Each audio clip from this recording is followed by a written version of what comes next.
Hey everyone, Joe here with SEAFLO. We're going to go over our Livewell pumps.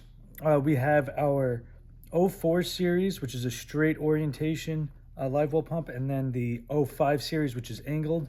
So this is depending on what your Livewell has and where you want it to be located.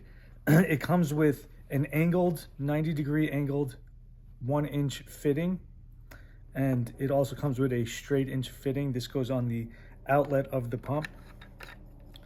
And then it comes with this fitting here that you would actually put on the outside when you put it through the seacock, and then screw it on this washer here to keep it from flooding. And what's nice about these pumps is that they have a removable motor.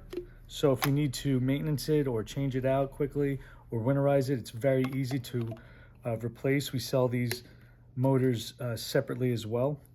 But this is a great pump to keep your fish, your bait, alive in your bait well. It's 800 gallons per hour, so it's plenty of flow to aerate the water and keep it moving so your fish stay alive. These are found on SeaFloDirect.com. At the end of the video, we'll have a 10% discount coupon. Be sure to use it. Thanks.